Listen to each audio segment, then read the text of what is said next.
नमस्कार दोस्तों, मैं एडवोकेट सूरज श्रीवास्तव आप सबका स्वागत है जीएसटी ज्ञान चैनल पर।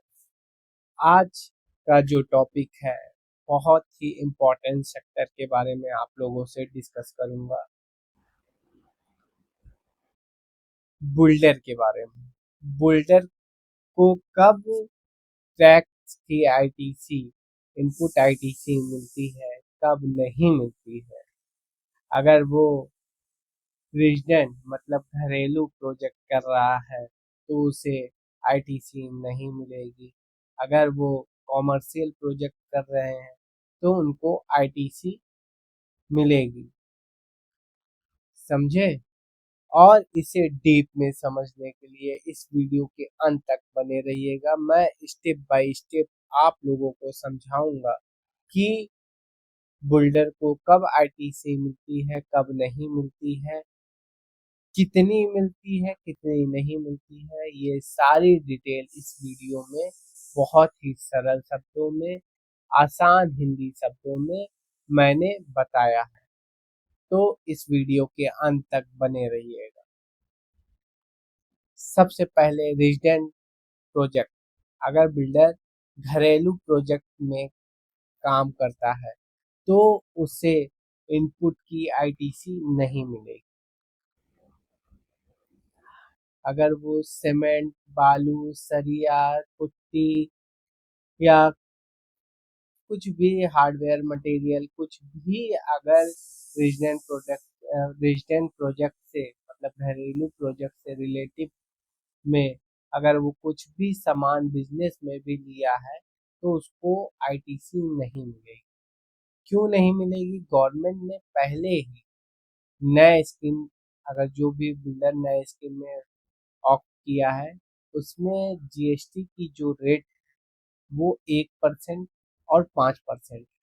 ठीक है, तो पहले ही जीएसटी की रेट गवर्नमेंट ने कम कर दी है, बहुत हाई नहीं रखी है जीएसटी की रेट 1% 5%। तो भाई जो आईटीसी है, अब आईटीसी मिलेगी ही नहीं क्योंकि भाई गवर्नमेंट ने कम कर दिया है। आपके जो प्रॉफिट है उस हिसाब से जीएसटी का रेट भी कम कर दिया है।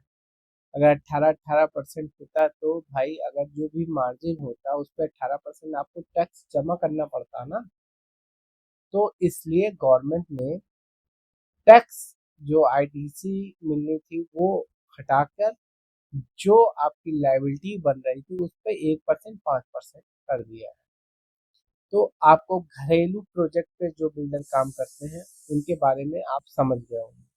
अब हम लोग समझते हैं जो कॉमर्शियल प्रोजेक्ट पे काम करते हैं। जो बिल्डर कॉमर्शियल प्रोजेक्ट पे काम करते हैं उनको इनपुट की आईटीसी मिलती है क्योंकि उनका जो टैक्स की लायबिलिटी होती है वो भी 18% होती है। ठीक है, इसलिए उनको इनपुट की आईटीसी मिलती है। वो जो भी मटेरियल बिल्डर बिल्डिंग से रिलेटिव प्रोजेक्ट से रिलेटिव अगर खरीदते हैं जैसे सीमेंट, सरिया, बालू, गिट्टी या हार्डवेयर मटेरियल या एटीसी कुछ भी वो खरीदते हैं बिल्डिंग प्रोजेक्ट से रिलेटिव तो उनको इनपुट की आईटीसी मिलती है। ठीक है, अब कॉमर्शियल प्रोजेक्ट मतलब जैसे मॉल हो गया, सिनेमा घर हो गया, ठीक है, या कॉमर्शियल बिल्डिंग तैयार करना, तो कॉमर्शियल प्रोजेक्ट में ये सब आते हैं। ठीक है,